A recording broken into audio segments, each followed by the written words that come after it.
L'équipe, juste pour information, sachez que désormais, vous pouvez retrouver tous mes contenus sur YouTube, bien sûr, mais aussi dès le lendemain sur Spotify. Salut la team, j'espère que vous allez bien. Aujourd'hui, on repart sur un sujet que vous avez choisi sur Instagram. Et cette fois, j'ai laissé les transferts au vestiaire, pas de rumeurs, pas de trade machine. Dans le sondage, c'était du basket pur. Et au milieu, vous avez chauffé un nom direct, Maxime Reynaud, rookie français des Kings, pivot géant qui en ce moment prend une lumière énorme. Résultat, vous avez voté en masse et le message est clair. On veut savoir si c'est juste un one-shot, ce qu'il est en train de faire, ou le début d'une vraie trajectoire. En vrai, je kiffe parce que c'est exactement le genre de débat que j'ai envie de faire avec vous. D'ailleurs, si vous aimez ce format, abonnez-vous, et si vous voulez choisir le thème des prochains épisodes, vous connaissez la règle. Rendez-vous directement sur Instagram pour répondre au sondage que je publie le week-end.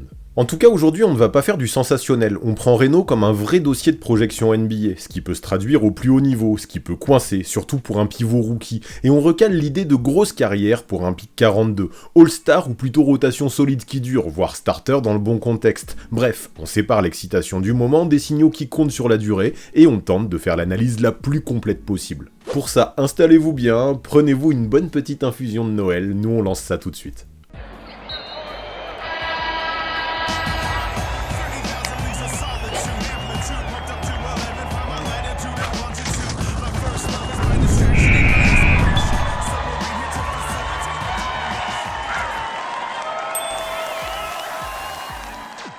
Bon ok, si vous avez choisi ce sujet le week-end dernier sur Instagram, à mon avis, il y a une raison. Ouais, si tout le monde veut entendre parler de Maxime Reynaud en ce moment, c'est pas un hasard. Une fenêtre s'est ouverte et lui, il s'est engouffré dedans direct. Le point de départ, c'est la blessure de Domantas Sabonis. Quand ton pivot numéro 1 disparaît, ça ne libère pas juste quelques minutes, ça libère un rôle. Et soit tu fais de la figuration, soit tu transformes l'absence du patron en opportunité.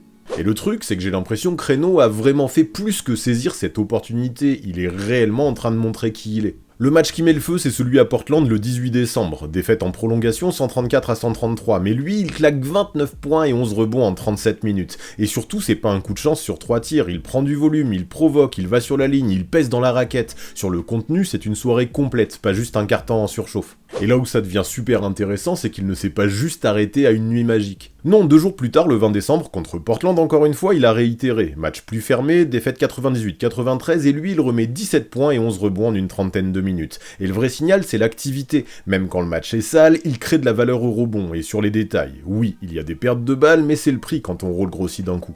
Donc à ce stade, en fait, j'ai l'impression que la question change de nature, et vous la voyez venir. Est-ce que ce que l'on vient de voir est seulement un coup de chaud, ou alors est-ce que l'on est en train d'assister à ce genre de moment où un rookie fait sa place pour de vrai ? Avant de se projeter, faut savoir qui est Reynaud. Ce n'est pas juste un grand qui a eu sa chance. Né à Paris, 22 ans, annoncé à 2m16, ça te met déjà à part. Mais le vrai point, c'est la combinaison. Taille parfaite pour la NBA, très bonne coordination et une maturité qui se voit dans son parcours. En France, il s'est construit étape par étape. D'abord dans des clubs formateurs, puis à Nanterre, dans un cadre plus pro et plus structuré. Et ça, à mes yeux, c'est important. Ça donne déjà un profil solide, pas juste un phénomène du buzz. L'autre truc qui raconte le joueur, c'est l'école. Le côté cerveau, ce n'est pas un vernis. Parcours exigeant à Paris, puis Stanford. Et Stanford, c'est un cadre où tu dois être solide pour exister. Lui, il gère les deux mondes, terrain et études, au point d'être reconnu Scholar Athlète de l'année dans sa conférence. Donc tête plus taille, c'est littéral. Structuré, bosseur, solide mentalement, de vrais bons points.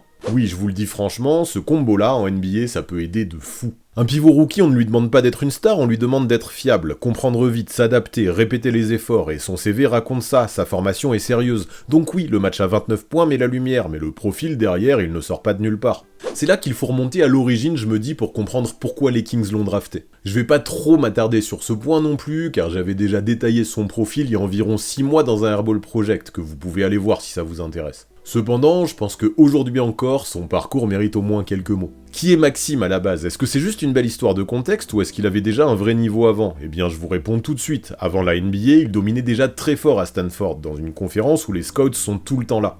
Du coup, je vais vous faire un petit topo en mode clé USB qui ne prend pas trop de place dans votre disque dur. À Stanford, sa dernière saison, c'est autour de 20 points et 11 rebonds de moyenne, pas juste 2 ou 3 perfs et rideaux, une production de patron sur la durée. Et surtout, il ne vit pas uniquement dans la peinture, il met aussi des tirs loin du cercle, avec un vrai volume pour son gabarit. Du coup, la défense doit le respecter haut, et ça colle déjà à la NBA moderne. À mes yeux, c'est là que les distinctions prennent déjà du sens sans qu'on soit obligé d'en faire des caisses. All ACC First Team, ça veut dire quelque chose de simple. Maxime n'est pas juste un bon joueur de Stanford, c'est un des meilleurs de la conférence. Et le marqueur, il est parlant, beaucoup de double-double, et surtout cette capacité à prendre des rebonds d'un côté et à scorer de partout de l'autre. En clair, il produit en post-up comme un pivot à l'ancienne avec des outils modernes, inside-out. Tu peux le nourrir près du cercle, tu peux aussi le trouver de loin, et il te punit. Et vous captez là où je veux en venir, à ce moment-là, il ne fait pas juste des stats pour les stats. Non, il a clairement montré un profil qui oblige la NBA à se poser des questions. Donc ensuite, quand une fenêtre s'ouvre chez les Kings et qu'il commence à répéter des minutes et du volume, Maxime n'est pas juste un ovni qui sort de nulle part. C'est la suite logique de ce qu'il a fait à la fac finalement, rien de plus. Par contre là, il est temps de s'intéresser, j'ai l'impression, à une question qui intrigue à peu près tout le monde. Quand vous entendez 20 points et 10 rebonds de moyenne dans la conférence ACC, plus du tir extérieur, vous vous dites direct premier tour de draft. Et pourtant, il est sorti à la 42e position. C'est fou, et pourtant ça marche comme ça à la NBA. Le premier tour, c'est rarement une récompense, c'est un pari sur un profil et un plafond. Il était pourtant annoncé à la fin de premier tour dans certaines mocks, donc pas invisible. C'est juste que le jour J, il n'a sûrement pas été apprécié à sa juste valeur. C'est justement là qu'on touche un peu à la psychologie des franchises, et généralement elle peut être très froide. Déjà, il y a tout ce qui rassure, tout ce que les scouts aiment chez lui. Offensivement, il peut finir près du cercle, il peut jouer face au panier, dos au panier aussi. Et surtout, il peut prendre des tirs à 3 points avec un vrai volume pour sa taille, pas juste un tir pour faire genre. Ajoutez à ça le toucher au lancer, le rebond, et le côté très joueur coachable, Stanford, le sérieux, la rigueur, la capacité à apprendre vite.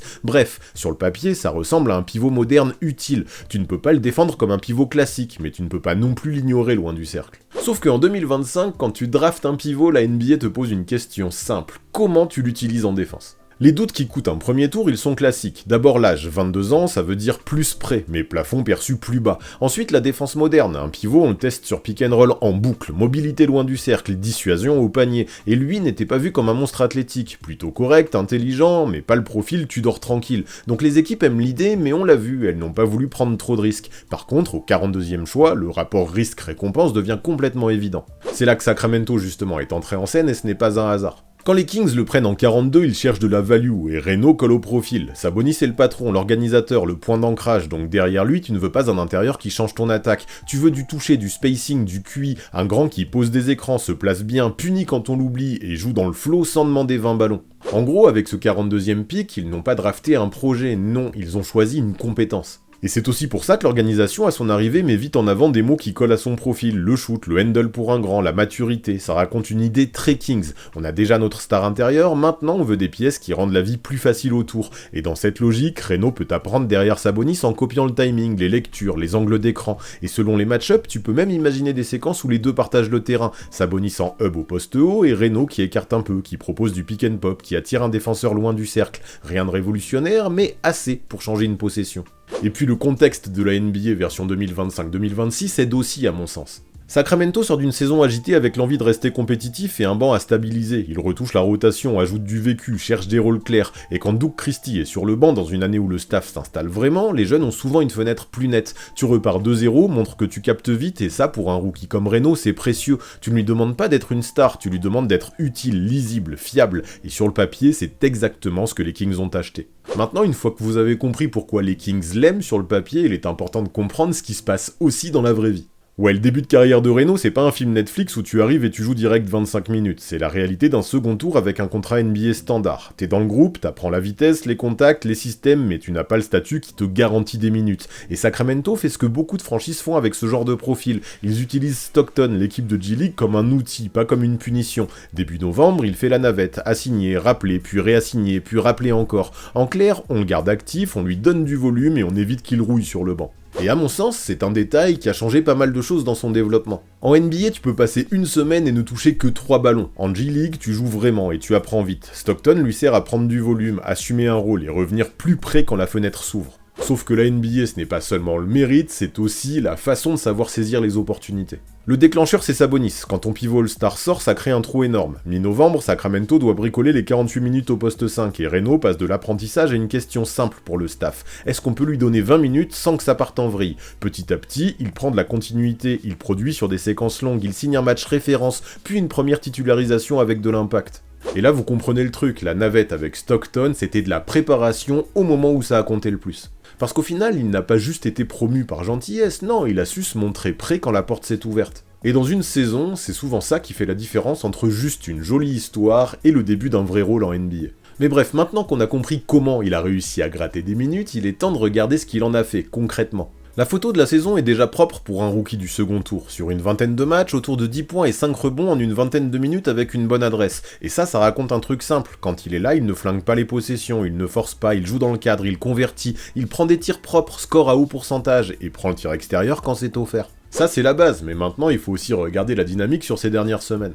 Le gros match à 29 points a fait du bruit, normal, mais il n'est pas sorti tout droit d'un chapeau. Au moment où ça explose, Reno est plutôt sur un rythme de quasi 16 points et 9 rebonds avec plus de 30 minutes de jeu. Et surtout, c'est régulier dans l'idée. Sur cette séquence, il peut te mettre 17 points, puis 29, puis un match plus discret à 8, puis il remonte à 15, puis il t'en remet 13. Donc même quand il ne tape pas un career night, il reste dans une zone utile. Et au rebond, c'est pareil, il enchaîne des matchs à 8, 9, 11. Pour un pivot, c'est souvent le premier truc qui traduit vraiment une montée en puissance. Et à côté de ça, le vrai détail qui me plaît, c'est comment il réussit à fabriquer ses points. Son scoring, ce n'est pas un feu d'artifice de tir impossible, il marque comme un intérieur moderne, simple, il finit près du cercle quand on le trouve bien, il punit sur seconde chance avec du rebond offensif, il prend les points sur la ligne quand ça devient physique, et ça c'est précieux, parce que ça ne dépend pas d'un soir où tu rentres 7 tirs compliqués d'affilée, et quand on le laisse respirer, il peut sanctionner de loin, pas besoin qu'il en prenne 6 derrière l'arc, juste le fait qu'il puisse en mettre quelques-uns oblige déjà une défense à réfléchir, et ça ouvre de l'air à ses coéquipiers.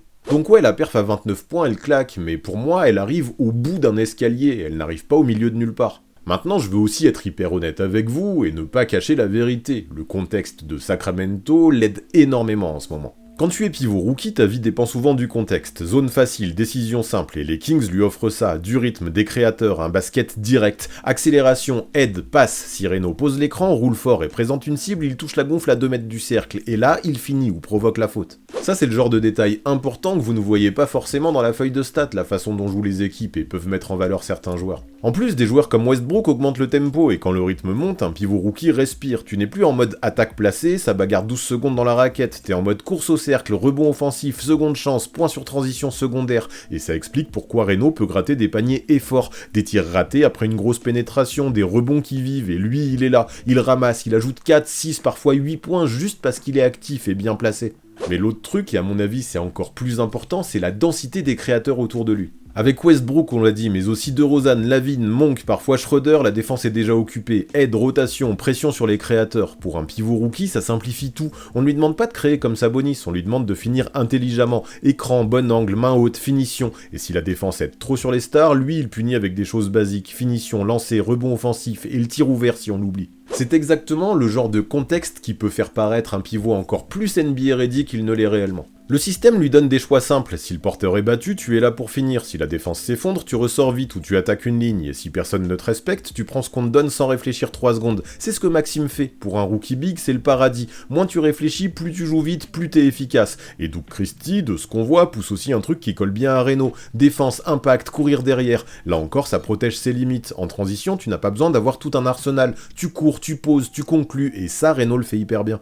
Du coup, la vraie question, celle qui va réellement décider du débat, elle est complètement ici. Est-ce qu'on est en train de voir un Reno qui est en train de franchir un cap, ou alors est-ce que le contexte le rend plus beau qu'il ne l'est vraiment ? Vous captez un petit peu là où je veux en venir ? Là, on passe du buzz temporaire au vrai crash test de la NBA. Dès qu'un pivot rookie fait du bruit, la ligue le teste, pas sur ses points faciles, mais en défense, là où ça fait mal, loin du cercle, pick and roll et capacité à ne pas devenir la cible. Les doutes pré-draft étaient là, mobilité, dissuasion au cercle, physique, et en NBA, tout ça, ça peut se voir vite. On l'oblige à défendre à 7-8 mètres, on met un porteur explosif et on regarde. S'il recule trop, tir ouvert, s'il monte trop, autoroute derrière. Et là le truc c'est que le jugement ne peut pas se faire que sur une action, non, tout se joue sur la répétition. Le pick and roll en vrai c'est simple à comprendre, on te met un écran, on t'oblige à choisir et on recommence jusqu'à ce que tu craques. Les attaques NBA adorent ça contre un rookie. Elles font 2-3 fois la même action, puis elles changent un détail, une passe un peu plus tôt, un tir un peu plus loin, un joueur un peu plus rapide, et si tu hésites une demi-seconde, c'est fini. Tu prends soit un tir facile du porteur, soit un lay-up dans ton dos, soit une faute bête parce que tu paniques.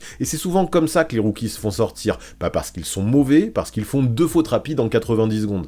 Et ensuite, il y a aussi le test le plus cruel, celui qui décide de ton temps de jeu en fin de match. Aux États-Unis, on appelle ça le switch hunting. On te chasse, on appelle des écrans juste pour obtenir le bon joueur sur le porteur. ISO du petit contre le grand, ou écran répété jusqu'à t'avoir. On ne te demande pas d'être un stopper élite, on te demande de tenir 2 ou 3 secondes, contester sans sauter à la première feinte, ne pas offrir un tir ouvert gratuit. Et au cercle, on ne regarde pas seulement les contres, on regarde si les mecs hésitent, si tu restes vertical, si ton timing est propre, sans faire de faute. En gros, la ligue s'en fout du conte de fées, elle veut voir si tu es chassable ou si tu ne l'es pas. Et là pour moi la question c'est pas est-ce que Maxime a eu une soirée magique, ça on le sait, c'est est-ce qu'il construit un truc durable. Et pour projeter un pivot, il y a 3 signaux simples. Le premier c'est l'effort constant. Est-ce qu'il pose ses écrans comme un adulte? Est-ce qu'il court à chaque possession? Est-ce qu'il va au rebond même quand il n'a pas la balle? Un big qui fait ça, il est utile tous les soirs même quand il ne score pas. Et sur sa série de décembre, beaucoup de points viennent justement de choses réplicables. Pas de tir impossible en surchauffe, c'est bien ça qui me plaît. Pour moi, ça en plus, c'est le meilleur carburant pour remporter la confiance du coach. Deuxième signal, est-ce qu'il reste sur le terrain? Un pivot rookie peut disparaître en 2 minutes juste à cause des fautes et des erreurs bêtes. Et là, l'indice que j'aime bien, c'est qu'il n'a pas l'air en fall trouble permanent. Il peut jouer 25, 30 minutes, parfois plus, sans que le staff soit obligé de le protéger.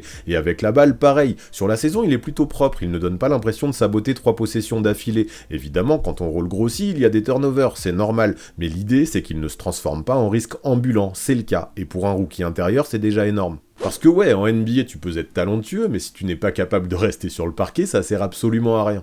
Enfin, troisième signal, le plus important, d'où viennent ces points? Quand je vois un pivot qui score sans dépendre d'une pluie de tirs compliqués, je me dis ok, ça peut tenir. Sur ces grosses soirées récentes, il y a des finitions près du cercle, des lancers, des secondes chances, du rebond offensif. Même sans tir à 3 points, il peut produire, et ça c'est précieux, parce que ce type de scoring traverse les contextes. Tu peux jouer 35 minutes ou 15 minutes, tu peux avoir une bonne adresse ou une soirée moyenne, ça reste accessible de façon régulière si tu fais les efforts. Et du coup, au milieu de tous ces éléments, le juge de paix, j'ai l'impression qu'il ait tout trouvé. Si, quand Sabonis revient et que les minutes redescendent, Reno arrive quand même à exister sur 12 à 18 minutes avec du rebond, des écrans propres, peu de fautes bêtes et genre 8 à 12 points propres, alors on tient un vrai pivot de rotation, pas une parenthèse de blessure. Et ça, c'est exactement le test qui fera basculer sa carrière, passer de j'ai profité d'une fenêtre à je suis devenu une option fiable, même quand la hiérarchie est complète. C'est là que je pense que pour lui, le contexte ne fait pas tout, même si je comprends bien que la question puisse se poser. Est-ce que ce profil-là, tu peux le déplacer dans un autre système et le rendre utile de la même façon?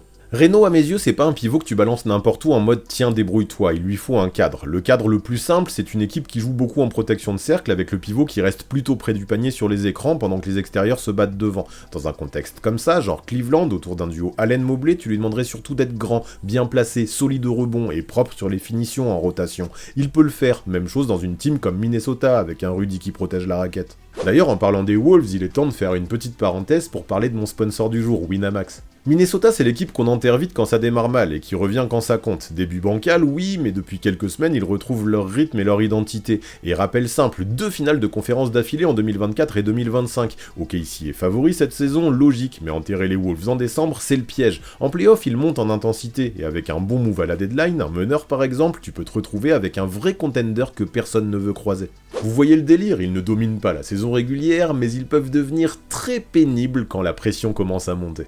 Et justement, c'est là que Winamax devient intéressant, parce qu'avec eux, tu peux jouer des storylines sur toute la saison en anticipant bien. Faut s'en rendre compte, la cote des Wolves pour le titre est énorme, et je comprends pourquoi. Elle tourne autour de 35, donc 100€ peuvent devenir 3500 balles. Je propose rarement des trucs aussi fous, mais j'aime le fil que ça raconte. Une équipe qui a déjà été au bout de la conf 2 années de suite et qui peut encore monter en puissance. C'est un pari complètement dingue, mais j'adore l'idée. Maintenant, je dis pas qu'il faut le faire parce que les Wolves vont vraiment gagner le titre. Pas du tout, ce serait mal comprendre mes propos. Par contre, ce que je pense, c'est qu'avec ce que propose Winamax, je vous l'explique juste après, il y a un vrai coup à tenter. Ouais, avec l'offre de bienvenue, via mon lien en description, vous pouvez tenter un gros coup hyper sereinement. En effet, si votre tout premier pari est perdant, il est immédiatement remboursé en cash jusqu'à 100€. En gros, vous pouvez tenter Minnesota champion pour tenter l'énorme jackpot de 3500 balles. Et si ça ne passe pas, vous récupérez votre mise dans la limite annoncée. Ça annule complètement le risque qu'un tel pari comporte. Et si au passage vous voulez avoir d'autres bonus tout en soutenant la chaîne, vous connaissez la routine.